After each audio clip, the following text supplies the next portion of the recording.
So the speaker for the point of pointless projects, Henrik Blidh, is please welcome to the stage. Yeah.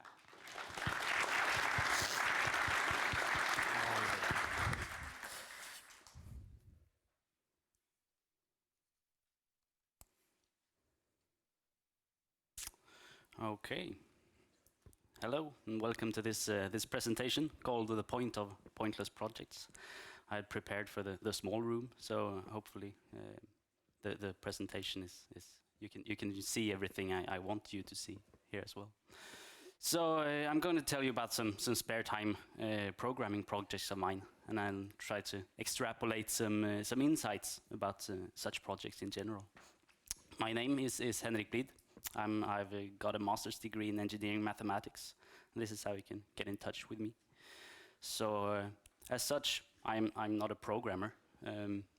This is my programming history. I started out in MATLAB at the early stages of my education. It was I regarded it as a necessary evil to do what I needed to do. And later courses branched out into Java and C, but my main language was still MATLAB. And I started working in 2008, still using MATLAB. And I was acquainted with Python first in 2010, when a newly hired employee suggested that maybe we should port our code from MATLAB to get a better maintainability. And since I built a distributed computational cluster in C#, and connecting that to MATLAB, I felt that it might be a good idea, and I haven't looked back since. So this talk will present maybe 4 years worth of spare time coding, focusing very little on the actual code I wrote, but more on the intended and unintended effects of the coding. Almost all projects lead to some kind of increase in experience and knowledge, but I won't go into everything I learned. That would be very tedious, and you would find it tremendously boring. But to me, it's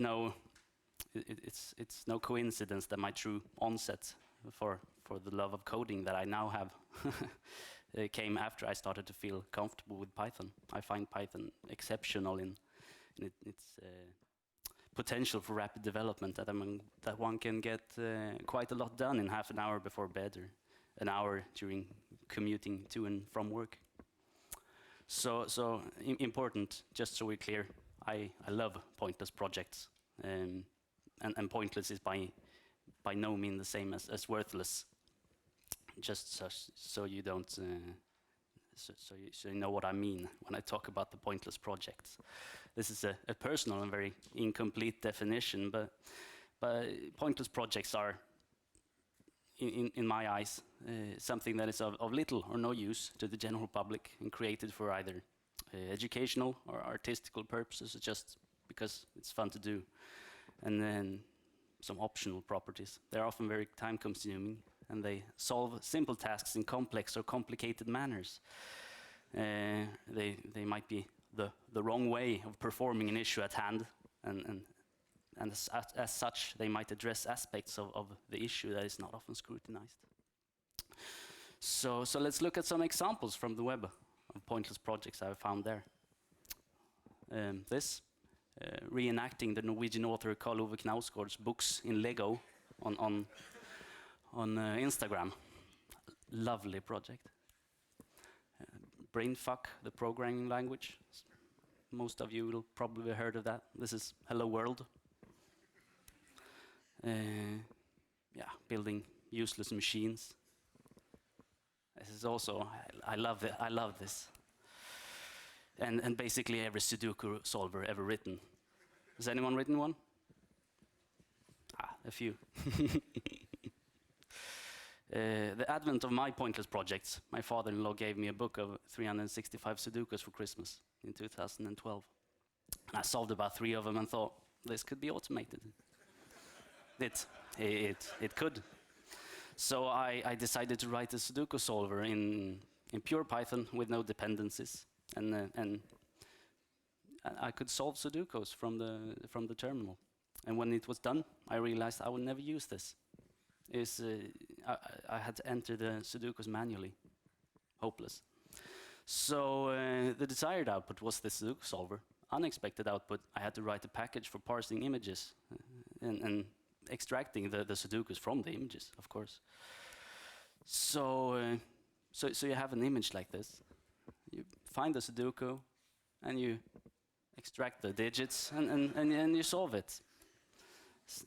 And yeah, the terminal input was much shorter, but the idea was I would use scikit image, since OpenCV is so you can't pip install it. So I decided to go with an alternate route, and I soon discovered I needed some kind of OCR, optical character recognition solution for making these images of digits into text digits.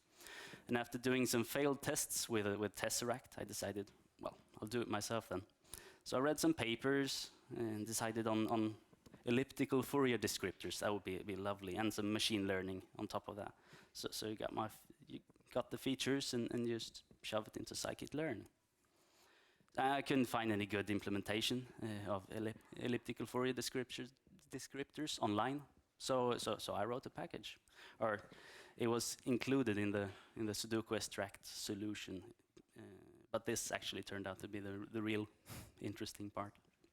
It's a way of describing contours, shapes with an array of the numbers, and that is good because then you can use them as features for training classifiers. So I trained the nearest neighbors classifier, and yeah, it works pretty nice. It's decent. It's not flawless, but when I was done, I realized I would never use this. I had to take an image, save it to disk, and then pipe it through this. Hopeless. So I had to make a web interface for this. So I made one. Oh, it's disappeared up there.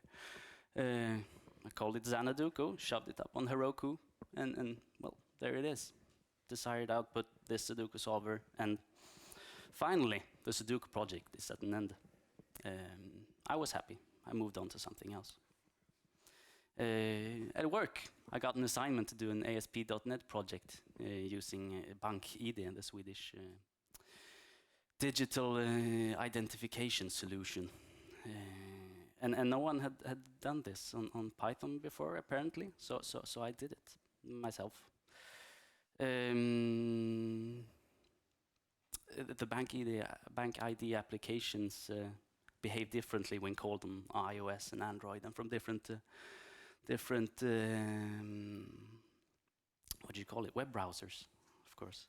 And so I wanted to explore this test matrix of how you should have done it.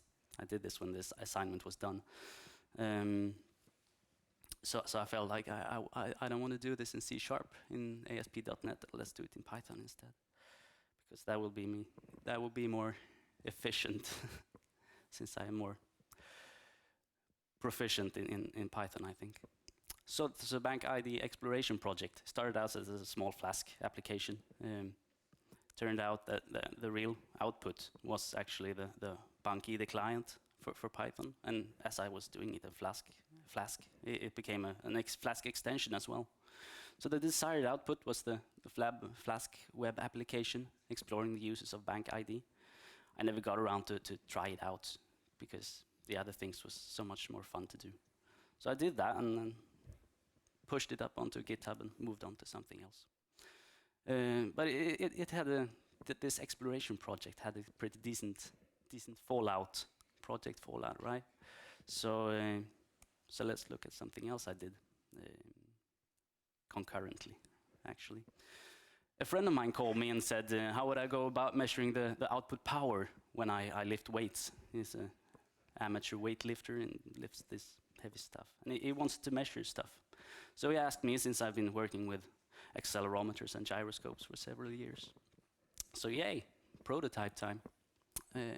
I bought a Raspberry Pi, and I had recently backed this little project on Kickstarter.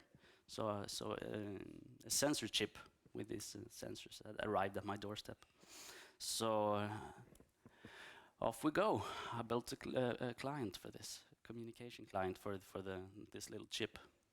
And of course, being a Kickstarter project, it didn't have any calibration from factory, so I had to build implement a calibration procedure as well, and that turned out pretty nice. And my friend, who isn't a programmer, he didn't want to use the terminal for recording data, so I built a web interface for him as well. I bet you can see where I'm heading with this. But strapping a Raspberry Pi to a barbell isn't very practical now, is it? It's way too big. So during the prototype stage, I backed some other projects on Kickstarter. I back a lot of projects. So when I was done with the Raspberry stuff, these Bluetooth low energy sensors arrived at my doorstep. And okay, they had iOS, Android, and C++ APIs. Guess if they had any Python ones. No, they did not. And this one is currently ongoing, so I can't say much about the expected output yet, but it's looking pretty nice, and we'll probably yield at least one pull request to some Bluetooth low energy communication library in Python. Just one more, okay? I play the violin as well. I joined the local folk community association in 2012, where I live. I became treasurer immediately, kind of like the PyCon Sweden solution. If you join up, I bet you'll get some of the heavier positions immediately. And as I went deeper into the paperwork of this association, I found that they had massive amounts of material collected from 1929 and forward. Sheet music, member publications, paper clippings, audio interviews, video recordings, photos that no one benefited from in their current state. And as a believer in online availability for all things, I started thinking, yes, let's build an archive. And still, used Flask once more. I love Flask. I deployed it at Google App Engine. I stored the data about the documents that I scanned in MongoDB, and I was serving the PDFs from Dropbox. And the desired output was a constantly available archive for the members, running free of charge because, yeah, there's not a lot of money in the non-profit association business. But some unexpected output was I didn't know MongoDB very well back then. I had some experience, and I wanted to know it better. And MongoDB had just started offering courses online. So I took the courses they had, and apparently as being some kind of early adopter, they gave me some certification exams to take. And I took them, and now I'm a certified MongoDB developer and database admin. It's just, thank you. Nice to get some proper rewards for doing association stuff. And it also became two accepted pull requests to the Flask PyMongo project. And I had to write a REST API client for Google App Engine, since Google App Engine, at that time, I don't know how it is now, didn't accept using requests or opening sockets. And do you notice the past tense in the list above? I built another one. Kind of branching out, making it more efficient, serving images from Cloudinary, getting the scaling for free this time, a huge hassle. Eliminated. And it's still constantly available, and it's running free of charge, now deployed at Heroku. Some unexpected output, PDF manipulation GUI. I haven't open sourced yet. Maybe I will, maybe not. It's a bit rough around the edges. And a lot of hugs from the older members of the association. It's not really unexpected, but still very nice. Some other projects during the same time that didn't have so much unexpected output. It's a multiple instance learning boosting algorithm that hooks into scikit-learn. An ellipse fitting algorithm implemented in fixed point C. That one's pretty nifty. And a Python client for Nordnet Bank's data API services. I haven't open sourced it. Maybe I will. Need some unit tests first. You might be asking yourself, is this just very long humble brag. Well, in a way. But it's also a love song to spare time coding. Because none of these packages are in any danger of becoming household Python packages, really. Do I really believe that they are worth presenting to others, to you? Can it be justified putting 200 plus hours into an archive, benefiting maybe 200 people? Yes, of course. Common to all the projects that I've talked about here is that they could almost always have been solved simpler. In the Sudoku case, why did you build your own OCR solution? Why not use one that is available? In the sensor rigs, why not grab a sensor rig that has the APIs that you want, or that are calibrated from factory? In the archive case, why didn't you just post the scan material to a WordPress page since you weren't paid? These questions and other ones like, why didn't you use package X to do this instead? Or don't you know that it's wrong to parse HTML with regular expressions? They are the natural enemies of the pointless project.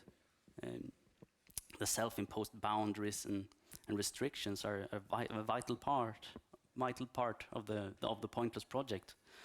Most often they make the difference between a pointless project with beneficial fallout, sidetracks, spin-offs, and a pointless project that just gives you some experience.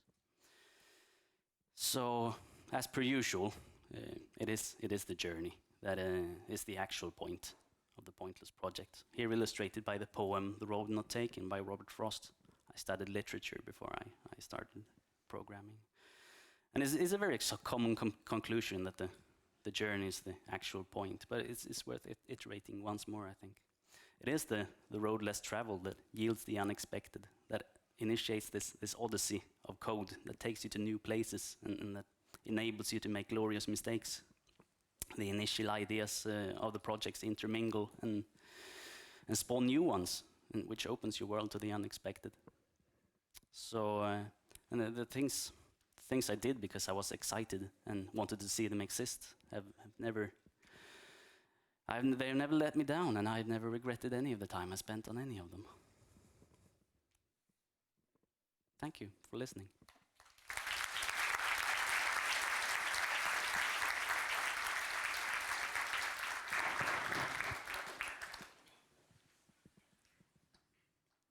QA time, yes? Yeah, the OCR part of the web archive, what library do you use, or do you use your own? The OCR part. I built my own. It's a nearest neighbors classifier, trained on the MNIST dataset available online. So, and using these elliptical Fourier descriptors as features. It's decent, and it works for the digits 1 to 9, and not very much else. No, the sheet music doesn't use. Oh, the OCR there. There I use the Tesseract. It's just a very rough. Sorry, I misunderstood. There I use the Tesseract library, and the PyTesseract. Yeah, so the question was about the web archive with searchability, OCR searchability, and you use the Tesseract OCR for Yes. that, not your own. Okay. No, not mine. Because that was only for numbers. That was only for the perfect, numbers. thank you. Sorry.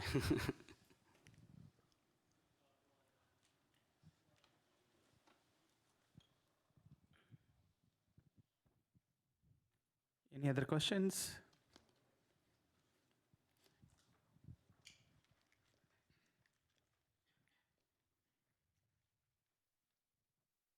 What university did you graduate from? Oh, I went to Lund Technical Institute. For the Sudoku project, you could extend it by using some kind of constraint programming library that will speed up your Sudoku resolving if you're just using backtracking at the moment. Just an idea for another pointless project. It is. It could be readily improved. It's using the dancing links implementation of Algorithm X by Donald Knuth. It runs about 0.2, 0.5 seconds. So when I get really out of other projects, maybe I will improve it. Yes, the constraints programming is a beautiful way of spending some more time.